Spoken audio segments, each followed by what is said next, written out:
agarang serbisyo. Tayo ang tulay, tulong pandugtong para sa hamon ng buhay. Nakikinig, nagmamalasakit, nagseserbisyo. Linya Corpus. Serbisyo agad, serbisyong sagad. Nagseserbisyo, Linya Corpus.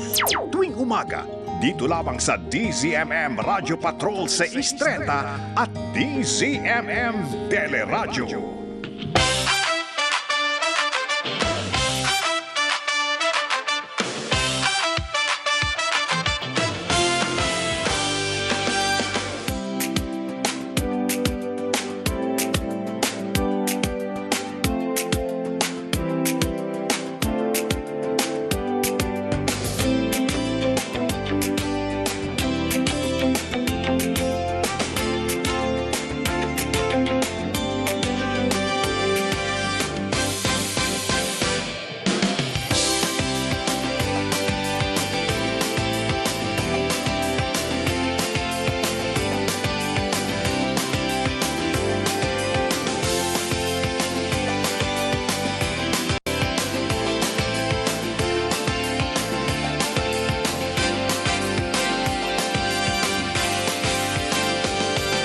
Nakikinig, nagmamalasakit, nagseserbisyo, Linya Corpus.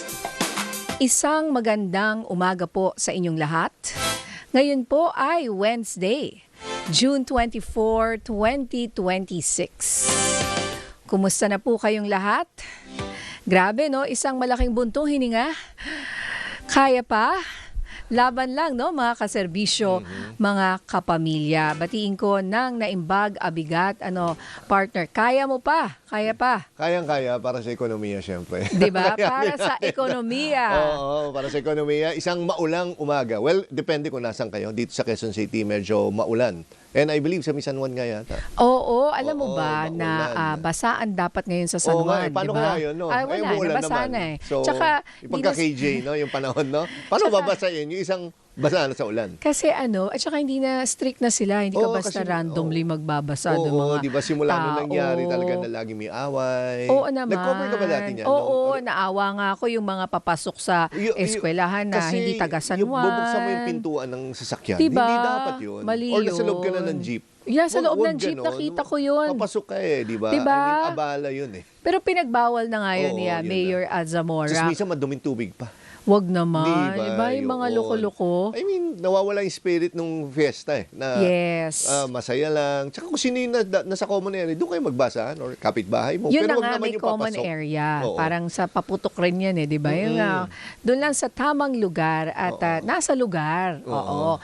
Kaya binabati pa rin natin ang Happy Fiesta. Yes. Ang San Juan, walang pasok yung iba dyan. Yung ibang schools, Kasabay ba tsaka nila ang Manila? Hindi ako government. sure. Parang sumabay ang Manila. Alam ko nga may No? araw Check ng nga Manila natin. din, May alam ko pareho nagsasabay walang yan, pasok, Oo.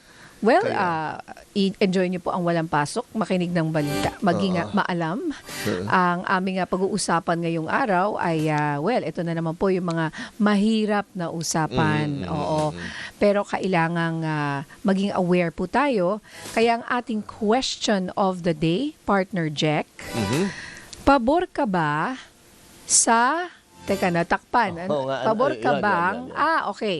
Ang aming question of the day, pabor ka bang ibaba ang age of criminal responsibility? Ayan, okay. Pabor ka bang ibaba ang age of criminal responsibility? I-Viber niyo po yan sa amin,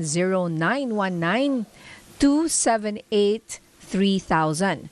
At pwede nyo rin po kaming syempre i-message sa aming Facebook live streaming at DZMM Radyo Patrol sa 630. Syempre sa aming digital free TV at cable provider na Signal sa PRTV Prime Media Channel 31. Of course, nasa YouTube rin tayo, partner. Well, ano nga ba ang age of criminal liability? Yun nga di ba? Doon sa interview natin kahapon sa Arangkada kay Attorney Jess Falsi, sinasabi nga niya na itong dalawang shooter ay may chat, para may pinag-usapan pa sila chat na sinasabi na hindi sila magiging criminally liable. So, until lumalabas nga, ay naging biktima pa ng fake news yung Sinabi dalawa. niya. Doon humugot ng lakas ng loob din Oo. yung dalawa. kumbaga sinasabi niya, biktima sila in a sense Oo. doon sa fake news na tara, gawin natin Na itong krimen. pinanghawakan nila eh. Di ba? Oo, dahil hindi naman tayo makukulong. Oo. Doon. Diba? Doon Nagkaroon ng lakas ng loob itong mga batang to. Dahil yun nga eh. Kaya mamaya, mahirap din eh, makakausap tayo yung tungkol dyan nga sa juvenile justice law natin. Kung ano ba talaga. Di ba? Yung sinasabi, pero ang sinasabi nga, di ba? Parang 15 to 18 is pwede na rin naman maging accountable sa ilalim Kasi, ng batas. medyo tricky tong dalawang bata na to eh. Kasi isa 14, isa 15. Iba yung mangyayari sa 14. Oo. Kasi less than 15 siya eh. Iba yung 15 and above. So, mas medyo may konting, less liability ba ang tawag doon? Doon sa 14 years old. Kumpara doon sa 15 years old. Ang hirap kasi dahil meron naman niya, may nagpupush na ibaba yung ano, pero minsan masyado mababa yung gusto nila eh. 9 years, parang 9 years old pa lang gusto na nila. Naku, may 9 years old. Talaga, partner, may Oo. mga ganyan. So, parang kailangan isip-isip ka. Kasi, pag binalik mo yan sa society, Oo, may tama na yan eh. Hindi naman sa I mean, I'm talking in general, Yeah, ano? oo. Kasi sa totoo lang sa ating bansa, eto pag ikaw ay 15 years old, pababa, meron kang absolute exemption sa criminal liability. Ibig sabihin, hindi sila maaaring makasuhan sa korte o ikulong sa regular na kulungan. Yes. Gayunpaman, meron silang civil liability, pananagutang pinansyal o danyos na babayaran ng magulang. Ngayon, kung ikaw ay 15 years old, pataas hanggang 18, depende raw kung meron kang tinatawag na discernment. Kumbaga, alam mo na yung maging Oo. consequences, ginawa mo pa rin. Or kakayahang malaman ang tama sa mali, di ba? At mauunawaan mo yung kinahihitna ng iyong ginawa. Kaya yung 14, parang kung magulang ka nung biktima na nasawi at mga nasugatan, hindi mo matatanggap. Kasi imagine, hindi mo siya pwedeng kasuhan. Yung regular na kaso, partner. So, ano kaya yun? No? Kaya yun ang question natin. Oo. Diba? Pabor I'm ka sure bang babaan ng criminal liability? Maraming magko-comment dito dahil nga, una-una, dahil nga nakakashock talaga yung nangyari. Tsaka talagang maraming tanong, maraming malabo kung ano ba talaga yung nakalagay sa juvenile justice law natin. Okay. All right. Kaya dahil po dyan, ngayong umaga, may makakasama po tayong eksperto tungkol sa juvenile justice para maintindihan po natin talaga kung ano ba ang proseso, yung step-by-step na maaaring mangyari kapag ikaw ay isang menor de edad at ikaw ay nakapatay, di ba? Or sinadya mong pumatay. Imagine. Hanggang ngayon, hindi ko pa rin kasi talaga ma-absorb yung nangyari, partner. Actually, nabubuksan lagi itong issue na to tuwing dati may rape case, tas involved ay minor. Lagi nauungkat yung usapin tungkol dito. Tapos mawawala yung issue na yan. Then eventually, pag may nangyari na naman na ganitong klase, mauungkat na naman. Kasi ito yung pinaka-extreme eh. Oo. Oo, yung mga dati parang sige, pinapabayaan lang yung mga nagnakaw or whatever. Pero may mga nananaksak noon pa. Diba? At nananakit at nakakapatay rin. Yung dati through nakita natin yung saksakan, bullying, diba? Diba, sa Pasig City Oo, na sa binuli nila, bridge. sinaksak nila yung May video, tapos Oo. yung nasaksak, naglakad pa nga ganun eh. Buti Tsaka na buhay yun Tsaka may video pa nga kumakalat, di ba? Yung sa Cavite na nanaksak sa loob ng classroom. Isa pa yun. Babae naman ang involved. Imagine, babae, parang unheard of usually, Oo, di ba? Pag ganyang mga nananaksak ka, lalaki usually eh. Una nga, nung una kong pinapanood yung video, sabi ko, totoo ba to na nangyari to sa Pilipinas? Kasi minsan, sa totoo lang yung sa social media, hinahaluan na ibang bansa eh.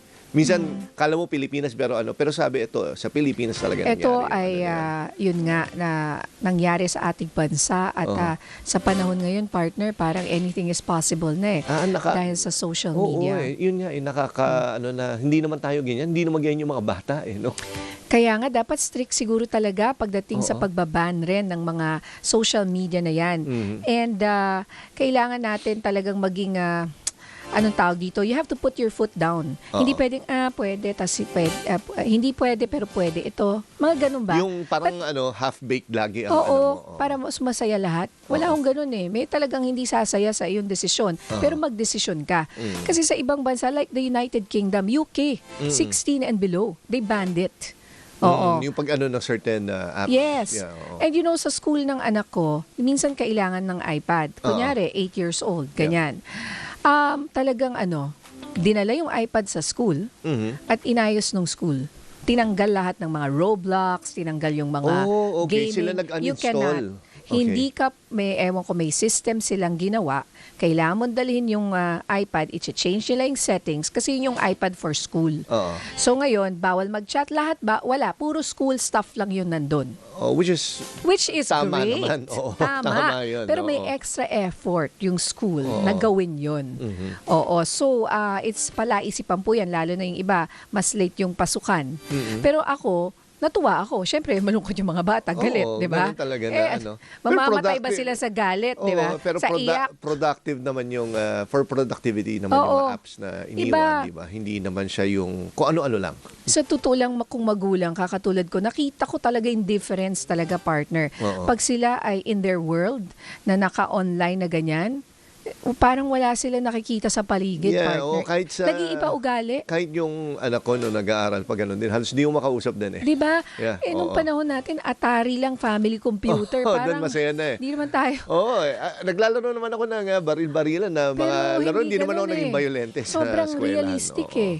Sobra. Yun nga, iba talaga ngayon eh. I mean, sabi ko nga, naglalaro din ako sa computer consoles ng mga shooting na pero hindi ko nung pumasok sa isip ko na mamamaril Iba ako. kasi ngayon, at saka kung sino-sinong pwede mong makausap, sino-sinong impluensya, buong mundo. So talaga yung mga magulang, kailangan pag-isipan po nating mabuti. Siguro panandalian, yung anak mo parang busy. Oo. Sa totoo lang, ako, masakit man na makita siyang umiyak at magluspasay. Oo. Sorry. Para sa kanya para din sa'yo naman yan. Maglupasay ka, umiyak ka. Bahala ka sa buhay mo. Maghanap ka ng magalit ka na. 'Di ba? Pero syempre, there's a way. Sabi nga nung mga developmental pediatrician or psychologist, kailangan mo rin balansin kasi pwede rin naman magrebelde, magalit sa'yo. Yun nga eh. Pag masyado mo magtatago yan. Magagalit. Gagawin nila ng patago yung mga sasama bagay na loob. ganun. Oo. So, Tsaka alam mo kahapon nga, gusto ko sana tanungin, anong age yung pwede mong pakialaman yung na social media na? Hindi yung titingnan mo yung nila, para ka tumingin sa diary nun eh. Yung hindi mo naman naanin yung account, magkaka-access ka. Pero titingnan mo kung ano yung mga pinopost. Tapos, sisitahin mo ba siya pagdating sa bahay? Uy, nakita ko yung post mo ah.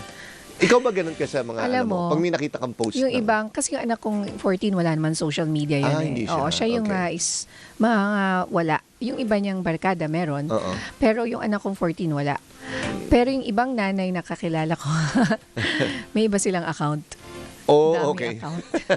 Para mag-stalk. Medyo. May ganun. Mamaya, follower mo pala. Sabi ko, Kaya guidance counselor na pala ng nalaman eskwelahan ko eh. No? Pwede pala yun. Sa style. It's a Okay. thought. Gumagawa pa ng kumbaga sa adults ay Malay burner. ba nila? Burner. Pero, Kasi, partner, yung bata na namaril, kung nakita mo yung mga post niya dati, Yeah. talagang pwede mo siyang pag-iisipan talaga na gagawa na to ng masama, and right then and there, pwede mo na siyang hulihin sana. Tulad nung nangyari sa mga batang gumawa ng bomba. But that's a different issue. Anyway, eto na po siya. Nako, excited po kami makasama ang aming kaserbisyo of the day. May bisita. Upo po kayo. Ang ating KOTD Kaserbisyo of the Day. Kasama po natin walang iba kundi ang law professor ng Ateneo Law School, Attorney Araceli Habaradas. Magandang umaga po sa inyo, Attorney. Magandang umaga, Nina and Check. Opo. Magandang umaga sa ating lahat. Opo, Attorney, ayan nga po pinag-uusapan ngayon itong juvenile justice. Okay, siguro unahin muna natin ang tanong na to. In layman's term po, ano po ba ang Juvenile Justice and Welfare Act? Okay.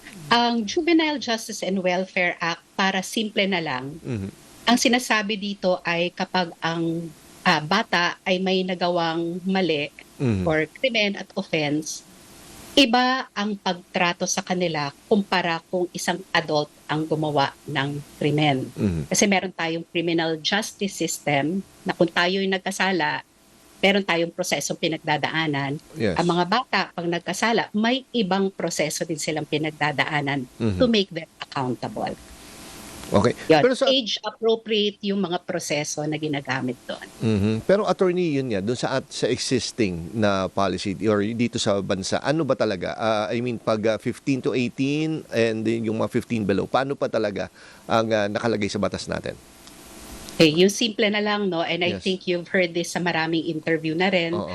Kapag above 15, meaning pagkatapos ng 15th birthday ng isang bata at Okay. below 18 siya, maaari na siyang maging criminally liable kapag nakita at na-assess na meron siyang tinatawag na discernment. Okay. Okay, itantabi ko muna yun ha. Yes. So meaning yung mga below 15, meron tinatawag na they are exempt from criminal liability. Mhm. Pero ihahabol ko na kasi yun yung doon sensitive yung mga Doon yung tao contention po. Pag sinabing exempt, Aha. hindi ibig sabihin na hindi sila accountable. Hindi mo sila pwedeng kasuhan pero may proseso yung batas na inilalaan para pagdaanan ng mga batang below 15 para sila ay patuloy na maging accountable, responsible doon sa kanilang maling nagawa at sila ay ma-rehabilitate para hindi sila maging adult criminals. Sa mga 15 yun. Opo. Ngayon, pag above 15 ka, maaaring may posibilidad na makasuhan ka katulad nung dito sa shooting incident. Kung nakitang siya ay tinatawag na acting with discernment, Okay. pwede siyang makasuhan at adadaan kay judge, ganyan po. No? Pero Okay. yung 15 and above, 15 to 18, pwede silang kasuhan, pero ano yun, makukulong sila sa mga, saan sila, kumbaga, mapipiit po? Okay, so let us say, dumiretso yung kaso niya sa judge at nag-ongoing yung trial. Kapag nakita na, oo nga, nag-commit siya ng, let's say, murder or homicide, ang proseso po ay sinususpend yung sentence. It doesn't mean makakawala siya ha. Ang ibig sabihin lang ng suspended ang sentence ay ilalagay ka sa isang facility. Meron tayong RRCY, Regional Rehabilitation, basta mga youth facility. Okay. At doon sila mag-undergo ng mga rigid and structured programs para sila ay ma-rehabilitate. Opo.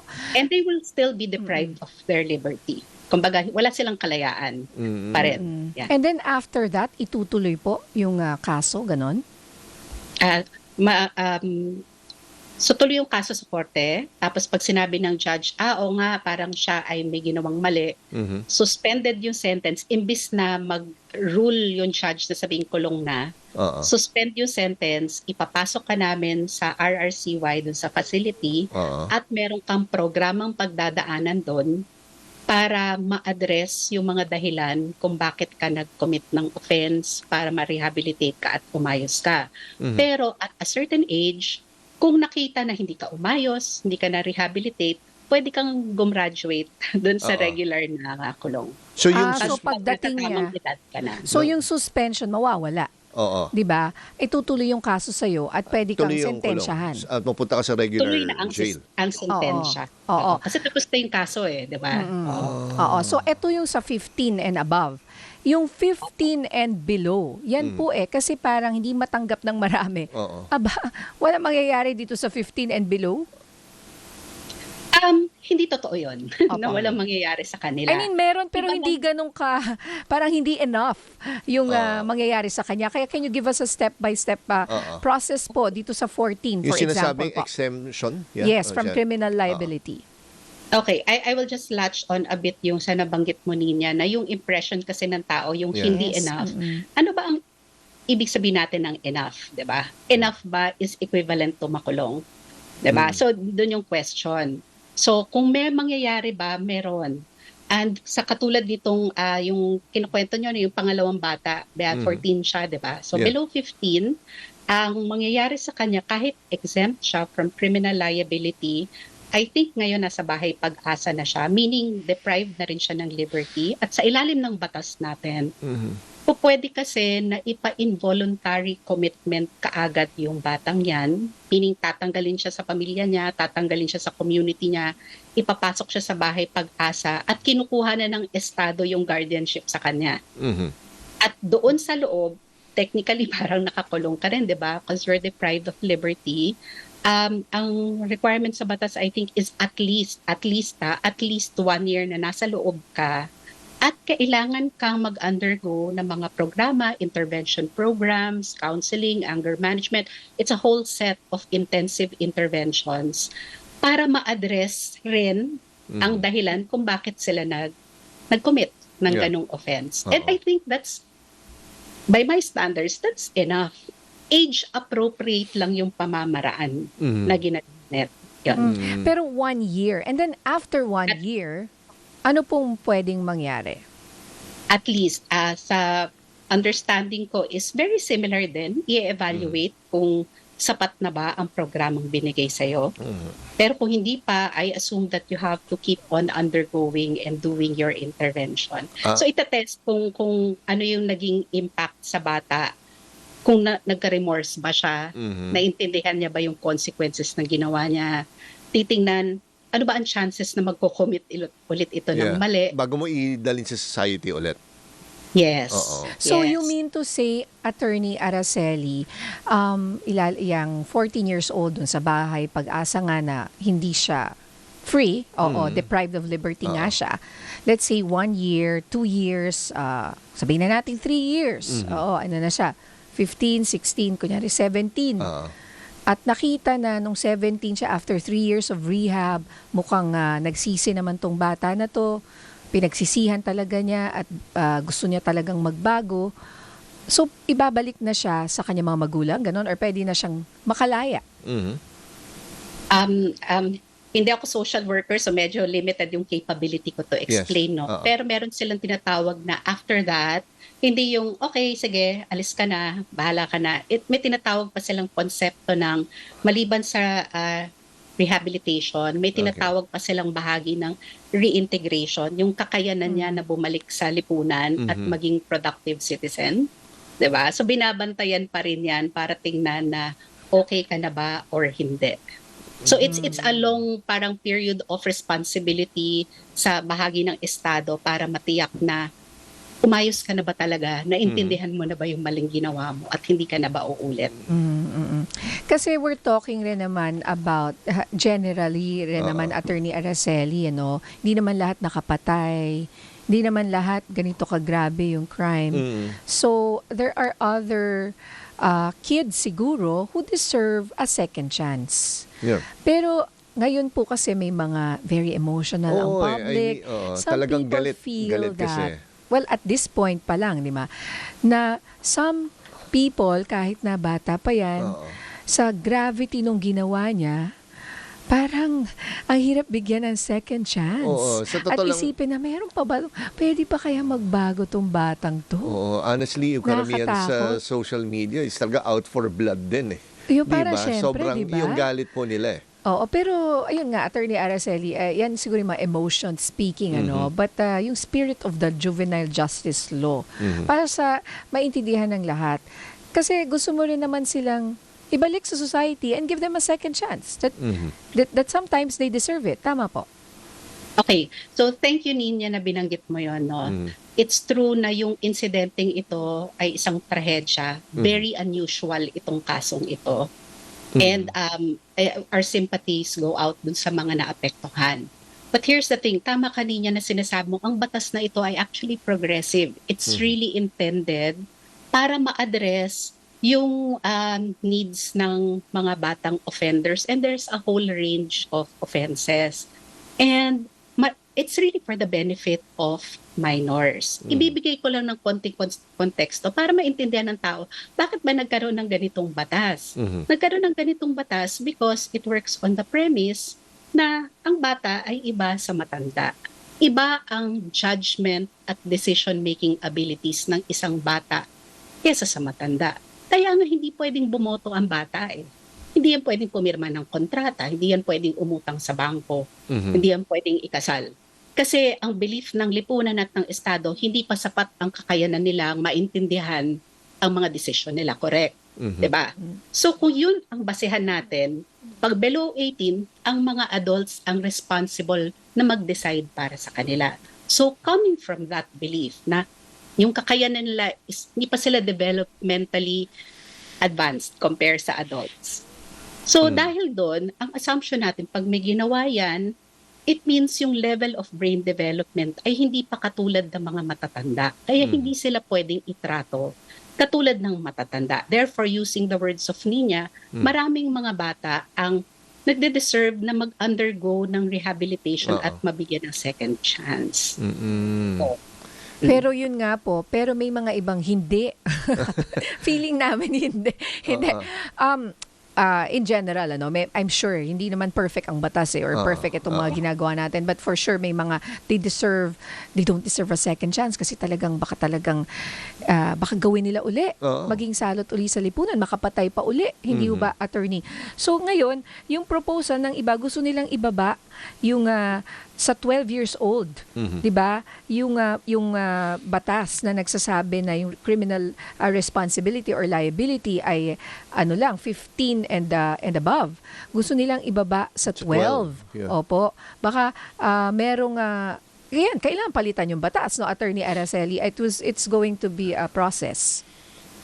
Okay. I think you're referring to a proposal. In fact, yung isang proposal na nakita ko sa Senado is i-lower to 10 years old. Yeah, Mababa may pa. 10 to 9 pa nga. May nakita pa nga ako dati, 9. Oo. So, tinignan ko tong Senate bill na ito at tinignan ko ano ba yung dahilan kung bakit i-final ng proponent itong bill na ito.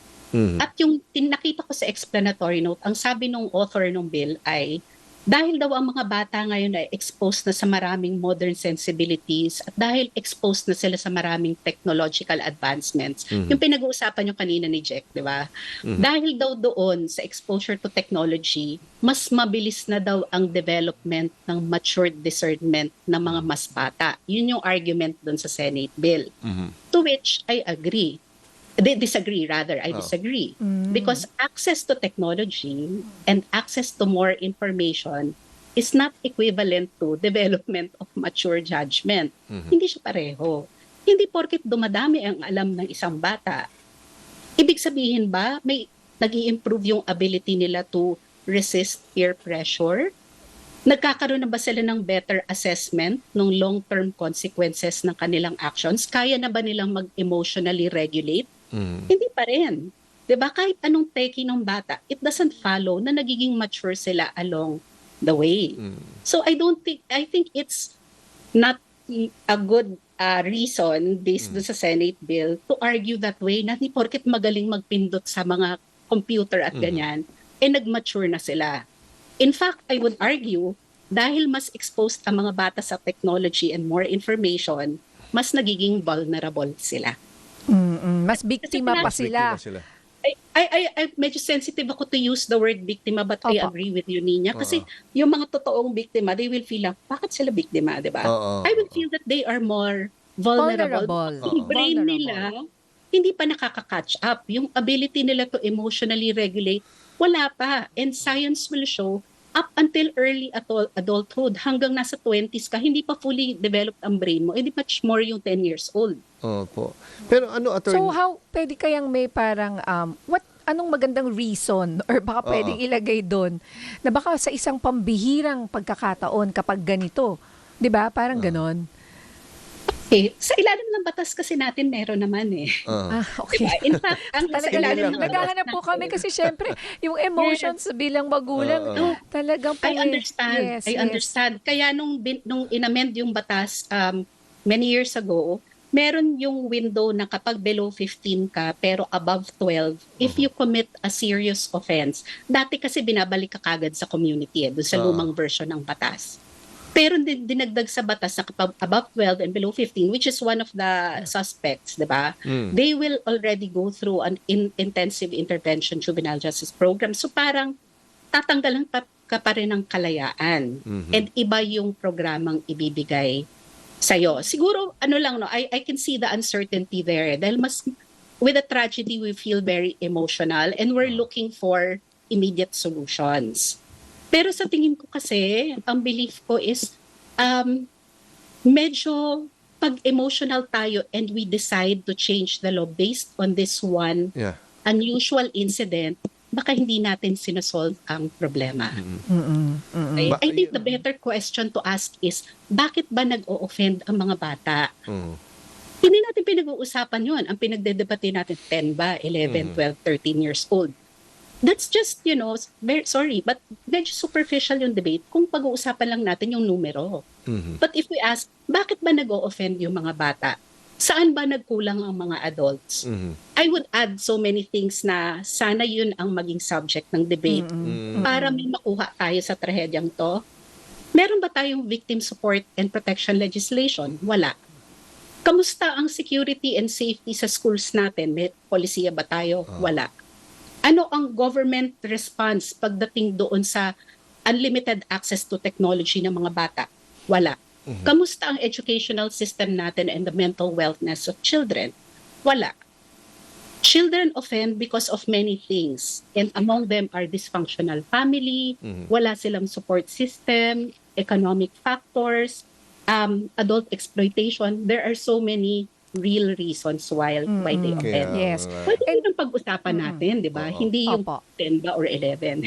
Yeah. That's I really agree with that kasi attorney, kaya nga namin kayo gusto ka usapin at and thank you for bringing those things up because now people are talking about tama po kay security, mental health, even yung dynamics sa isang pamilya, dapat siguro minsan chine-check yung nangyayari sa bahay, pero that's really going out of your way or yung community mo mismo. Kasi yung isa pong tanong, Pam, narinig natin yung magulang nung isa sa mga namatay. At sinabi niya na dapat kailangan ko ng hustisya, sabi nung nanay. At yung magulang daw dapat panagutin. Yun nga eh. Paano po Under yun? sa law natin, existing law, ano yung maging pananagutan? Meron ba pananagutan yung magulang? Okay.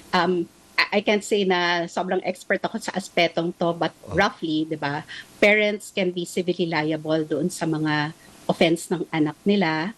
But I can probably make an argument na, and then extreme case to kapag may ebidensyang nakita, baka pwedeng matest ito bilang case, na pag nakitang naging sobrang pabaya or ang magulang ang naging susi kung bakit nagka-access sila sa baril, or sila mismo yung nagturo ng mga violent ways or in-expose nila yung bata unnecessarily, I would even think na pwede yan baka pwede siya mag-fall under child abuse. Kasi ikaw yung naging dahilan kung bakit umakto ng ganun yung anak mo. I'm not accusing the parents but correct kayo, we should talk more about parental liability. For now, civil liability and possibly maybe child abuse only if there is evidence to support base sa batas. Kasi But maybe, it's a good idea, no? Na bakit hindi yan ang pagtalunan natin ngayon? Can we talk about ano ba sinasabi ng batas pagdating sa parental responsibility? Kailangan yun yung i-level up natin. Tama. Okay, opo. Naku, maraming salamat, Attorney Araceli Habaradas, law professor, Ateneo Law School, for being our kaserbisyo of the day at sa pagpapaliwanag po ng maganda at maayos. Ito pong very debatable and sensitive topic, especially ngayon po. Maraming salamat, Attorney Araceli. Salamat po. Salamat, ma'am. Thank you po. Mabuhay po kayo. Okay. Ayan, partner, isang malaking buntong hininga. Kaya Ang dami nga, kasing pag binabasa ko factors, yung mga sagot, karamihan ay pabor. Na ibaba. Alam mo, dahil alam mo yun, Eto nga, nandun pa yung, mataas pa yung emotions eh. And it's something you'll expect. Pero yun nga lang, syempre, we are prone din na mag-overreact sa isang, kasi syempre, nandun yung emotion mo eh. Di ba? Oo Kailangan naman. mapag-isipan mo talaga din So, muna umpisa, yung next na hakbang mo. Umpisa talaga emotions talaga. And then after that, meron siguro yung stages, di ba? Siguro, Sa once na psychology. maano mo yung emotions mo, then doon ka Mahimasmasan ka. mag-decide kung ano ba talagang dapat gawin. Yes, okay. Isa lang, basahin ko lang isang answer sa ating QOTD sa pabor. Sabi ni Maria Prado, yes, pabor na sa pinababang edad ang makulong na kabataan. Wala nang takot mga kabataan ngayong gumawa ng masama dahil dinadahilan nila na di sila makukulong. Sinong kawawa? Magulang. si Nona Christian Damian. Ramos. Ito si Nona Damian, okay. sabi niya, pag-aralang mabuti muna. And yung ages liability sa minor. Kumbaga, huwag naman kagad, pag-aralan mo Huwag muna. padalos-dalos. Si Christian Ramos, di ako pabor na babaan ng age para sa criminal liabilities. Mas mabuting lagyan ng pangil ang batas para sa mga magulang na nagpapabaya at responsable sa pag-guide at pagpapalaki sa kanilang mga anak. Alright? Ang oras po natin, 11. 11:35 po or 36 na 11:36 ng umaga. Magbabalik po kami.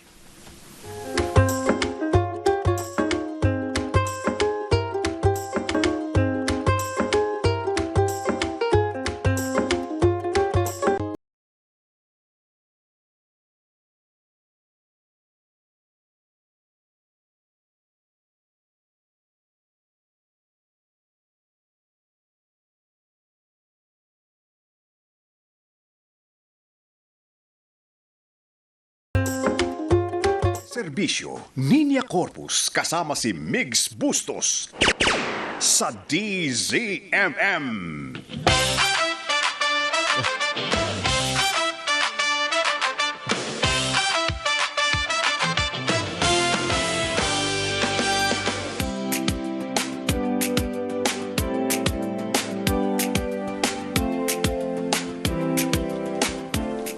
Para sa masiglakas na araw, katuwang ng DZMM ang Gardenia sa paghatid ng serbisyo publiko. Salamat po sa pagbabahagi ng masarap at masustansyang tinapay para sa ating mga kapamilya. Partner Jack, di ba nag-sandwich ka kahapon? Lagi tuwing umaga yun na nga, dahil binawasan ko ngayon ang aking rice. At, Pero bread naman. yes, Oo, may baon maiba ulit ako. naman. Yung natira doon sa ginawa ko yesterday. Talaga? Meron pa. Ang favorite ko po, classic ako, chicken sandwich. Oh, or tuna sandwich. Or ang dami pala, egg sandwich. Di ba? Kagutom. Magla-lunch na Pero dito muna tayo sa ating kaserbisyo of the day. May bisita. Upo po kayo. Ang ating KOTD Kaserbisyo of the Day. Ngayong umaga, mapalad po tayo na makakasama po natin. Truly nagseserbisyo. Ito talaga. Kasama po natin ang Philippine Air Force. Ayan, ang kanilang spokesperson na si Colonel Maria Cristina Basco or Colonel Basco. Magandang umaga po sa inyo. Magandang umaga po, Ma'am Nina and Sir Jack at sa ating mga tagapanood po sa DZMM. Magandang umaga po sa inyong lahat. Welcome po sa Arangkada. Sa Arangkada. Mamaya pang hapon yung nagseserbisyo. Oo, kasi may Arangkada kami. Meron pang isang show po 5:30 mamaya. po yun. Anyway, kasama rin po niya ang Assistant Head ng Service Support Department ng Philippine Air Force. Walang iba kundi si First Lieutenant Sir Hernan Perez. Sir Hernan, good morning. Good morning po, Ma'am Nina and Sir Jack, and to everyone watching, magandang umaga po sa ating lahat. Ganda talagang tingnan, Oo, nung ganda kanilang ng, forma. yung overalls na. Yung pa lang Yung suit mo parang- nung di ba, sa Arangkada, sabi mo, Meron akong pang Top military, Gun yung itsura mo nun style na hinabi na jacket. Yeah, Oo. Ganda. Maganda kasi yung military look rin, Pero Iba yung anyway, going beyond that, iba kasi yung dating ng men and women in uniform. Saka yung sa Air Force, iba talaga yung Lalo itsura na yung Air Force. Oo, ang ganda. Dahil ba yung kay Tom Cruise? Oo, isa Top Gun nga. Tom Cruise Oo, talaga, no? ganda. Okay, anyway. Ma'am, unang-una, happy anniversary in advance sa inyo sa PAF. Kailan po ba ang anniversary at ilang years na ang PAF sa Pilipinas? Opo, ang anniversary po ng Philippine Air Force ay sa July 1 and tayo po ay nag-e-exist na for 79 years. So among the branches of service po, Army, Air Force, Navy, kami po ang pinakabata, kami po ang bunso. Kayo yung pinaka-ano doon. Yes sa po. anniversary. Alam mo, partner, nung bata ako, which is not too long ago. Hindi, pero dati, tuwing makikita ko yan, alam mo na anniversary, kasi parang lagi kayo nagpapalipad Parang may mga pinapakita nyo. Yes. Yung mga, which is, pero lately, parang hindi ko na nakikita. Baka may isang space na lang kayo nagkakaroon ng mga ganun Yes activities. po. Actually, sir, that was the initial plan po Yeah. natin. Sana yung capability I-showcase demonstration natin. natin. Yeah, Dahil oo. sa totoo lang po ngayon, napakaganda nga pong, it's a very good time to be in the Air Force because we have so much equipment. Makabago na po ang ating mga mga platforms. And dahil nga lang po dito sa current situation natin, nung mga nakaraan yung sa Middle East po, no? Yeah. So nagkaroon nga lang po tayo ng kaunting ENERCON measures. Syempre po, pag tayo po magpapalipad ng ating mga plataforma, kailangan po natin ng gas. So sa ngayon po, we opted for a more austere celebration. Meaningful pa rin po siya. Syempre, ang ating iniisip nga po is dapat po makibagay po tayo dito sa ating current situation.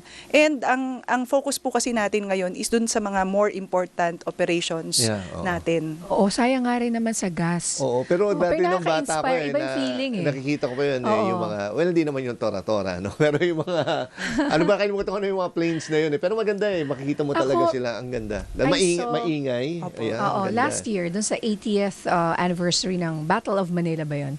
There in the American Cemetery, I saw, tas may mga colors pa. Yeah. Andun ako nun. Nandun ka? Oo, nag-attend ako niyan. Kasi very historic. Oo. 80th. Tama po ba? 80th. Ngayon, 81 na eh. Oo. So, tumatanda na yung mga ano natin eh. Yung mga nakakita nung, gera ng World War II. Anyway, ibang usapan. But, ma'am, si Sir Hernan, syempre gusto ko lang, very basic lang ang question ko. Bakit niyo po naging gustong pumasok sa Philippine Air Force? Actually, ma'am, very interesting question. Sa akin po naman, ma'am, background ko po, sir, actually, my father is also in the military service. Was in the military service. However, sir, nung bata po ako, ma'am, as usual, nagiging idolo po natin ng ating mga magulang. Pero somewhere along the way, medyo hindi ko na po masyadong ginusto maging military. Gusto ko po maging doktor. Gusto ko po sumerbisyo through medicine. Alright. Pero somewhere along the way, ma'am, sumubok lang po ako mag-try sa Philippine Military Academy. And siguro, ma'am, sometimes there are times na dinadaan lang tayo ng Diyos papunta dun sa kung saan po talaga tayo mag-grow. And dahil pangarap ko po maging isang piloto, ngayon po, ma'am, I am actually an instructor pilot. Oh, okay. Yes po, ma'am. Opo. Bali, ma'am, I'm in the field of education po para magturo po sa susunod na henerasyon ng mga piloto. Oo, may redirection talaga Ang minsan galing, sa career mo. minsan eh, talaga. diba? Tsaka, kahit pa paano siguro subconsciously nakikita mo yung tatay mo or nanay mo kung anong ginagawa nila. Kahit una sasabihin mo, ayokong maging ganyan, ang ending, magiging ganun ka rin. Kaya nga, ako din, gusto ko dati maging doktor, pero kita mo Ako naman. gusto kong maging, gusto kong magpalipad. Sino ba namang hindi? At some point in their lives, dream yan ng lahat ng bata, magpalipad ng eroplano. Hindi po ba? But kakaunti lang kasi mga kababaihan. So I would like to ask Colonel Basco, kumusta po ang dami ng kababaihan sa Philippine Air Force at how do we encourage more women to join the force? Opo, una po sa lahat, kami po yung nagpapasalamat dun po sa passage ng Republic Act 7192. Ito po yung Women in Nation Building Act. Ito po yung nag-udyok para po magkaroon kami ng pagkakataon na maka-join po sa regular force ng Armed Forces. Particularly po, makapasok din po kami ng mga military schools, kagaya nga po ng PMA, ng Officer Candidate School, and Basic Military School. So, ngayon po, ano po kasi, very diverse po ang offerings ng Air Force. Marami po tayong pwedeng pasukin. Meron po tayong mga pagpipiloto, meron din po tayo sa medical profession, meron din po sa legal, meron po tayong JAGs, po. And we also have yung unmanned aerial vehicles na pagpipiloto. So, the possibility is endless. Ang importante lang po is yung pumasok po tayo doon sa requirement na physically fit, yun po yung mga requirements po natin, yung age group, ganyan po.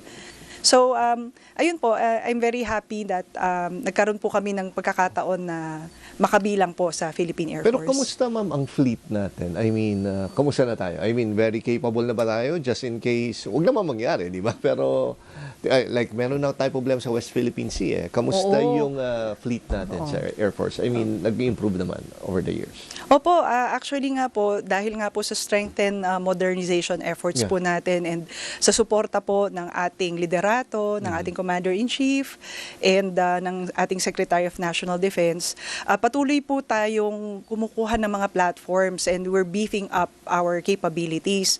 Sa katunayan nga po, tayo po ang may pinakamaraming fleet ng Black Hawk dito sa Southeast Asia. Wow. Sa Talaga? ngayon. Yes, and these were all procured brand new. So, ano po, On top of that, meron pa po tayong paparating na FA-50. Ayun po yung maingay Oh, yung na maingay. fighter Yun yung jets po. maingay. Opo. Oo. And also, that's very important particularly for territorial defense. So, sa pagpapatrolya natin. Okay. Sir Hernan, sa mga nakikinig ngayon, siguro na-inspire sa inyo, may mga nagpaplano, gusto ko rin maging pilot or maging member ng Yeah. Air Force. Ano pong advice nyo sa kanila? Ma'am, actually there are 3 ways po ma'am to enter the military service. Mainly. So the first ma'am is PMA. Doon po ako galing ma'am sa Philippine Military Academy. So the age group ma'am is 17 to 22 years old. Okay. So, So, parang after high school. Kahit high school ma'am, after Opo. senior high school, qualified na Pwede sila na, ma'am. pwede. Oo, Yes ma'am. magte-test ka, di ba? Yes, ma'am. And sa Baguio yan, di ba? Ma'am, actually there are testing centers all across the country. Okay. Okay. Yes, Kaya okay. pwede ma'am, accessible siya sa ating lahat sa mga sa mga kabataan na gustong mag-PMA. And ilan lang ang kinukuha? Usually ma'am nasa around 350 to 400. And usually ma'am nag-e-exam is around 20,000 to 30,000. So Wow, kailangan talaga ma'am grabe. mag-prepare. Oo. Anong klaseng preparation? Math, science? Ma'am, Ma'am, na-advise yung mga nakikinig. Actually ma'am, sa totoo lang ma'am, it's just like any other college entrance test. So ma'am, pag nag-prepare ka for your college entrance exam, it's almost the same. Halos the same. Yun Wala na. lang pong science sa PMA entrance exam. Nagkakaiba na definitely sa training na. Doon na Oo. tayo Yes, sir. nagkakaano. And also, sir, we also have to keep ourselves physically fit. Kasi ma'am, part po Importante yun. yun. And also our medical Yep. fitness. Dapat wala kang sakit sa puso, yung mga ganon. Diba? Ano pa po? Sabi nyo, may dalawa pa. The second, ma'am, is also for officers. We call it the Philippine Air Force Officer Candidate School. Pero meron din itong counterparts in the Army and in the Navy. Pero syempre, ma'am, as an Air Force officer, I will promote the Air Force. Ito, ma'am, ay for those 21 to 27 years old with a bachelor's degree naman. Oh, So, okay. pwede ka pa. Ay, 27, hindi na. Hindi ka na pwede. Sayang. Oo. And then, lastly, And then the last, ma'am, is through the Basic Military School for 18 to 35 years old. pasok ka ba doon, partner? Oo. Yung totoo? Hindi na. Bawal siguro malulain, no? Bawal Sir, malulain. actually, sir, I have a fear of heights. Sa totoo lang, sir. I will share A it. May fear of pilot heights that has po ako, fear sir. of heights. Wow. How did you do it? How did Pero you ma'am, I overcome? think once you're already there na lumilipad ka na, ma'am, siguro pag Na-overcome andun ka na, sir, yung, alam niyo sir, di ba yung feeling na pag nakatingin kayo from a Yes, high ako. building, May ganon yung parang parang ano ma'am, kakabahan ka, ma'am. kinakabahan ka.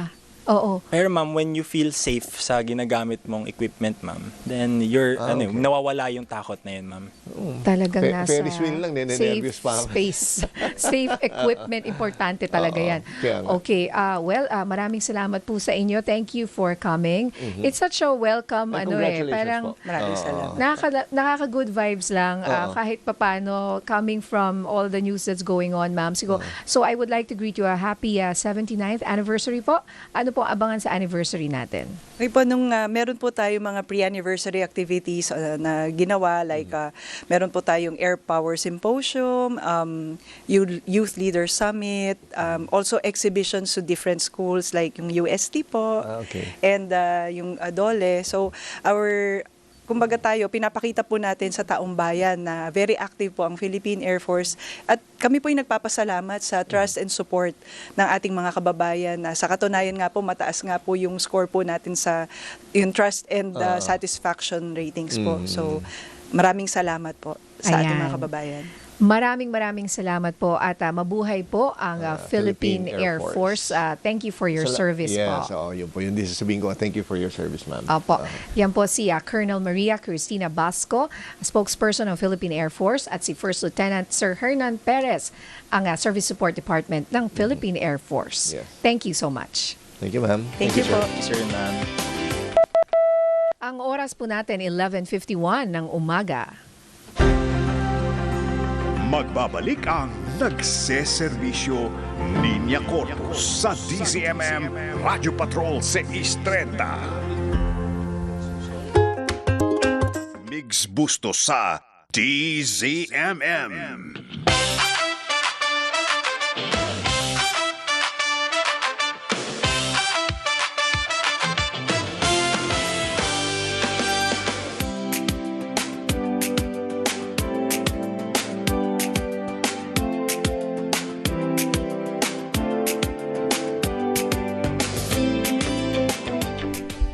Partner, kumusta naman pinapagawa mong pinapagawa mong resort. Bahay ng aso. Ngayong umaga, pag-usapan Doghouse. po natin ang construction. Oo. O, di ba? At mga trends sa construction ngayon. Kasama po natin ngayong umaga si Engineer June Elepanyo. Siya po ay Board of Trustee and past President ng Philippine Constructors Association. Tama ba? Constructors Association or PCA. Ayan. Good morning po, Engineer June. Hi, good morning, Nina and Jax. Opo. Opo. Thank you for joining us. Una ko pong tanong kasi merong PhilConstruct 2026. Ayan. Ano po bang aabangan?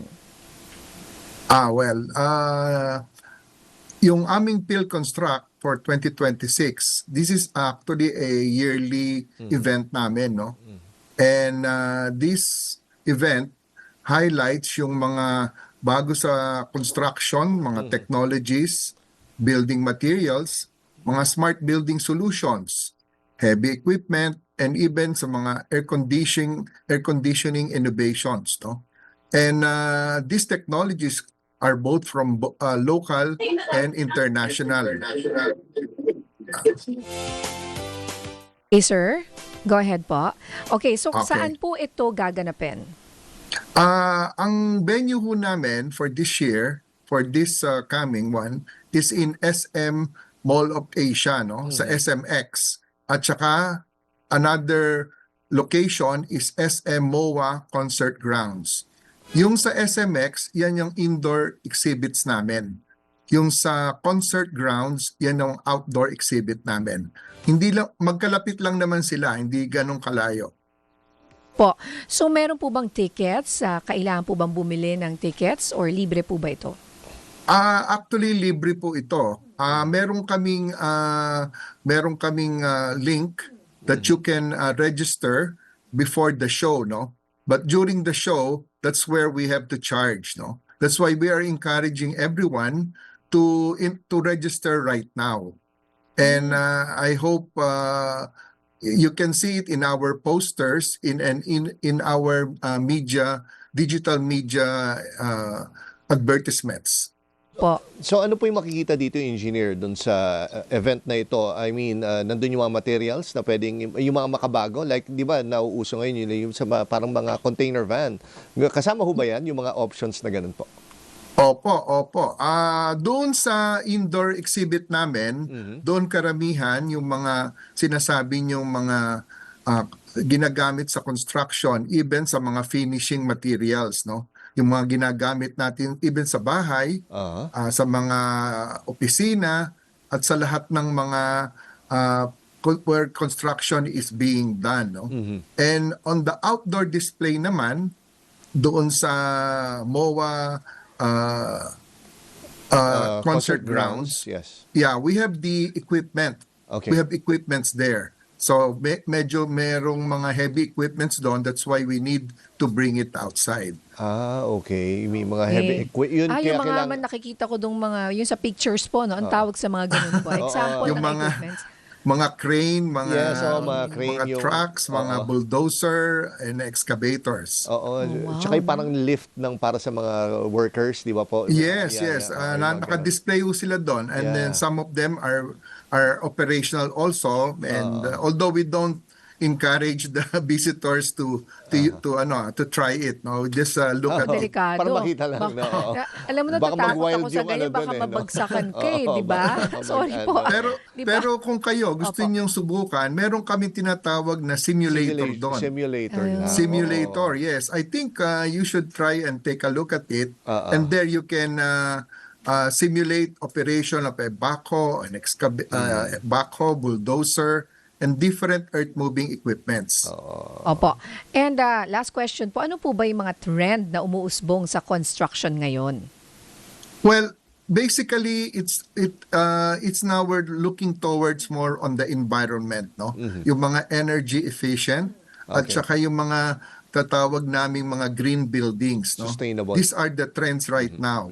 And I guess you've heard about yung mga solar panel, which is also being used sa mga kabahayan natin, no? Hindi na lang ito ginagamit lang sa mga malalaking project, no? So there you can see it in our PhilConstruct. Po.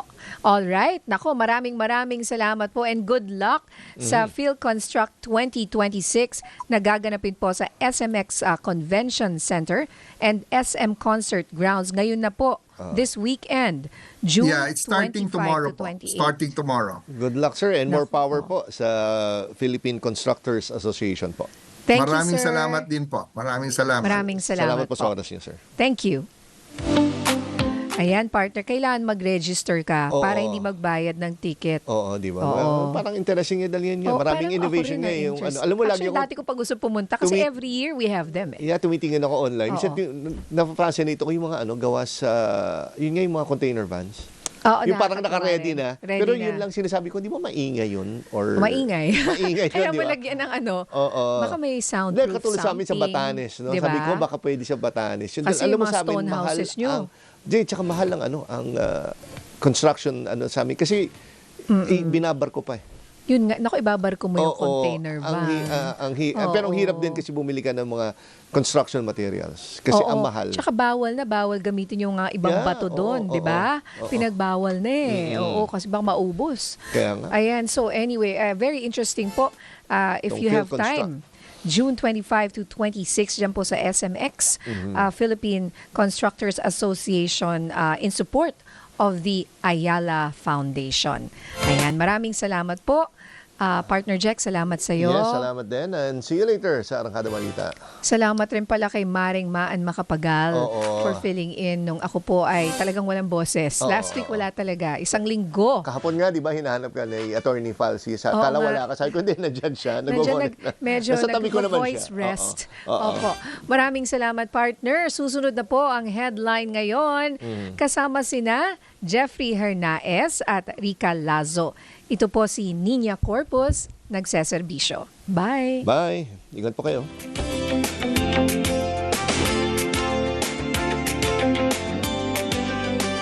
Mawalang galang na po. Magbabalik po sila para bumanat with you. Respect. Pinasok ng baha dahil sa mga flood control project na yan. Richard Haydarian. Itong fighting corruption, it's systemic corruption. Carlo Flores. Parang mas marami pag nag-resign kaysa sa napakulong. Cleve Arguelles. Seryoso, sincero, at yung buong... Dino De Leon. Sa totoo lang, sa real talk lang tayo. No? At ang bagong kabatuhan, Sabrina Gaca. Anong ginagawa mo sa kapangyarihan mo sa Senado? At Jessica Persia. So dapat pala, siya lang ang pwedeng makaroon. With you. Respect. Tuwing linggo, 1:30 ng hapon sa PRTV Prime Media. At sa bayang mapapakinggan, DZMM Radio Patrol sa Eastern at FM Radio Originals. Kaya ng Pilipinas na nakalipas na 40 taon, noon ngayon sa mga darating pang panahon. Patuloy na magbabalita, maglilingkod.